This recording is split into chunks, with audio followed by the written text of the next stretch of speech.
नमस्कार, आप देख रहे हैं सिटी पोस्ट। मैं हूं अभिषेक मिश्रा। महागठबंधन को लेकर एक बार फिर बड़ी खबर सामने आ रही है। आज महागठबंधन में भूचाल का दिन है। महागठबंधन टूट चुका है, हम ये बात कह सकते हैं, क्योंकि महागठबंधन के सहयोगियों ने ही ये ऐलान कर दिया है। बल्कि हिंदुस्तानी आवाम मोर्चा ने तो ये सवाल पूछा है तेजस्वी यादव से, उनको जवाब देने के लिए कहा है कि महागठबंधन है भी कि नहीं है। तेजस्वी यादव बताएं, क्योंकि वे धड़ल्ले से टिकटों का बंटवारा कर रहे हैं बिना महागठबंधन के सहयोगियों की राय लिए हुए। और एक बार फिर ये खबर आ गई है कि आरजेडी ने अपने सहयोगियों की नाराजगी की परवाह नहीं की है और चौथे उम्मीदवार को भी विधानसभा उपचुनाव का टिकट थमा दिया है। यानी कि विधानसभा की जिन 5 सीटों पर उपचुनाव होना है उसमें से आरजेडी ने 4 सीटों पर अपने उम्मीदवार उतार दिए हैं। नाथनगर से राबिया खातून को पहले ही आरजेडी टिकट दे चुकी थी।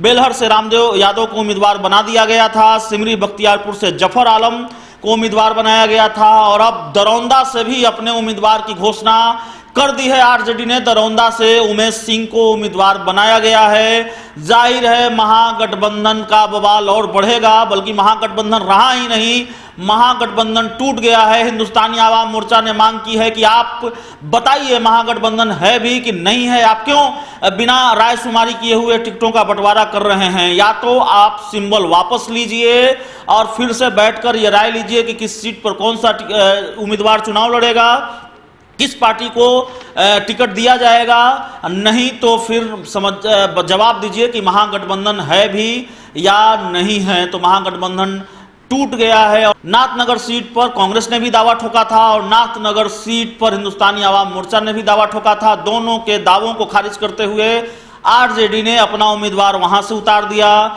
सिमरी बख्तियारपुर सीट के बारे में कहा जा रहा है कि मुकेश सहनी को यह आश्वासन मिला था आरजेडी की ओर से कि उनको ये सीट दे दी जाएगी, उनके उम्मीदवार को मैदान में उतारा जाएगा। लेकिन जब ऐसा नहीं हुआ तो मुकेश सहनी लगातार ये कह रहे हैं कि महागठबंधन के नेता मनमर्जी चला रहे हैं। महागठबंधन बस टूटा ही समझिए। सिमरी बख्तियारपुर से वीआईपी पार्टी अपना उम्मीदवार उतारेगी। तो जाहिर है सबसे बड़ी बात क्या है, हम आपको बता देते हैं कि 3 उम्मीदवारों के नाम का ऐलान आरजेडी ने किया था। इन 3 उम्मीदवारों के नाम का ऐलान सामने आते ही महागठबंधन में भूचाल मच गया था। सहयोगी दल नाराज हो गए थे, बयान सामने आने लगे थे और तकरीबन यह बात सामने आ गई कि महागठबंधन टूट गया है। इन 3 उम्मीदवारों के नाम के ऐलान के बाद जो कलह मची महागठबंधन में, उसके बाद जो सहयोगी दल नाराज हुए, इस नाराजगी के बावजूद आरजेडी ने चौथे उम्मीदवार के नाम का ऐलान कर दिया है।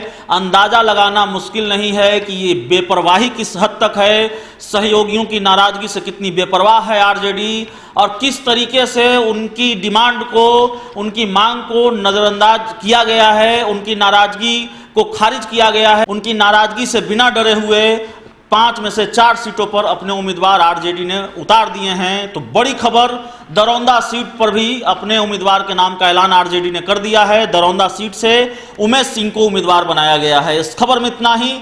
अगर आपको हमारी खबर अच्छी लगे तो इसे अपने दोस्तों के साथ शेयर करें, हमारे यूट्यूब चैनल को सब्सक्राइब करें, बेल आइकन जरूर दबा दें ताकि हमारी खबरें सबसे पहले आप तक पहुंचे। प्यार, समर्थन और सहयोग के लिए बहुत बहुत धन्यवाद। क्या आप जानते हैं कि घर बैठे आप अपनी स्वास्थ्य समस्याओं का सॉल्यूशन पा सकते हैं सॉफ्ट केयर मोबाइल ऐप के द्वारा? अधिक जानकारी के लिए आप संपर्क कर सकते हैं। हमारे फोन नंबर्स हैं 9472981111, 9472982222।